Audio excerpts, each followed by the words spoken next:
नाज़रीन जी तव्हां सागर हुसैन चांडियो एक सोशल वर्कर आहियां नंढड़ो कुबोसिक खान जो। नाज़रीन जी त हमेशह असां मज़लूमनि जो साथ ॾिनो आहे ऐं इंशाअल्लाह अॻिते बि ॾींदासीं। नाज़रीन जी त अॼु मुंहिंजी कॉन्फ्रेंस करणु प्रेस कॉन्फ्रेंस करण जो हिकिड़ो ई मक़सदु आहे त मां 2014 में शदादकोट में 6000 प्लाट वरितो हुयो मोहम्मद खान बिरोही नाले सां। सो 2001 बेनज़ीर कॉलोनी में हुयो ऐं 4000 फुट जेको त ॻोठ माछी खान में हुयो। उहो मुसलसल मूंखे नटाईंदो रहियो त अॼु न सुभाणे कच्छे थो ॾियां, अॼु न सुभाणे कच्छे थो ॾियां। आख़िर 2-3 सालनि खां 2015 में 2016 में हिन मूंखे कच्छे ॾिनो, जेको मां 2016 में जॾहिं उन ते कमु शुरू करायो त काफ़ी सारा माण्हू लठियूं डंडा खणी त बाबा हीउ प्लाट असांजो आहे। सो उन खां पोइ जॾहिं मां वरी उनखे ॻोल्हण शुरू कयो त भॼी हले वरी साल 2 खां पोइ वरी हथ 2018 में वरी हिन मूंखे हिकिड़ो ॿियो प्लाट ॾिनो। इहे प्लाट ॾींदे ॾींदे हे मूं वटि एग्रीमेंट पयूं आहिनि तक़रीबन 4 खां 5 प्लाटनि जूं। सो मां उनखे जॾहिं ॿधायो हुयो त उनजो मामो अची ज़ामिन पियो मोहम्मद सलाह त बाबा मां या हिनखे हफ़्ते जे अंदरि या तोखे मसइलो हल करे ॾींदुसि या मां तव्हांखे प्लाट हल करे ॾींदुमि या माण्हू हल करे ॾींदुमि। सो 2018 हे 2019 बि निकितो थो वञे।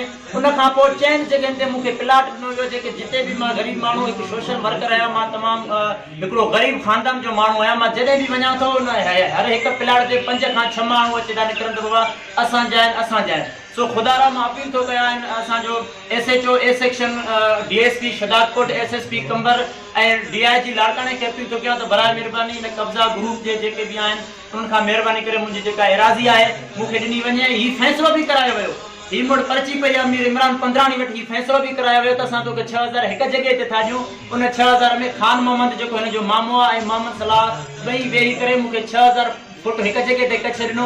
हिन टाइम मां हुन ते चयूं वयूं बि मुंहिंजे भाइरनि खे हिरासा कयो हुतां धिका धूण कयो तो कढियो वियो आहे। सो ख़ुदा जे वास्ते मां सभिनी खे अपील थो कयां, मां हिकु ग़रीब माण्हू आहियां, मां पंहिंजो नुक़सानु नथो करणु चाहियां, मूंखे पंहिंजो प्लाट ॾिनो वञे। 2014 खां वठी 2019 थो हले, हिन टाइम ताईं मां हिकु ग़रीब माण्हू मां छा ॾोह कयो आहियां।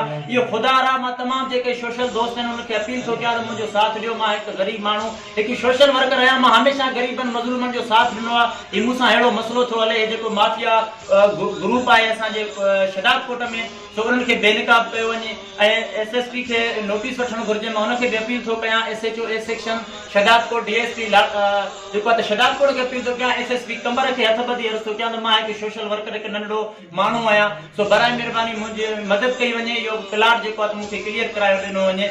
5-6 जॻहियुनि ते प्लाट, मां कहिड़े प्लाट ते वञा, जंहिं प्लाट ते मां वञा थो उते उहो लठियूं डंडा खणी था अचनि, काफ़ी क़ौमूं, मां ग़रीब माण्हू कंहिंसां विड़ा।